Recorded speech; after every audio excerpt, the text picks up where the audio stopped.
get started with our Xero integration, you need to connect your Xero account to TimeSolv first.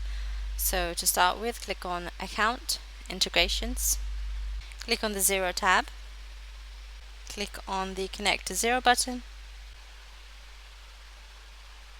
You'll have to click on the Allow Access button to link the two apps together. And now you can see you're led back to the TimeSolv application. So you have to first configure all of your TimeSolv Xero integration before syncing any data for the first time. And after you've configured the settings, you can sync your data from the Sync tab, where you'll be able to view a live sync log.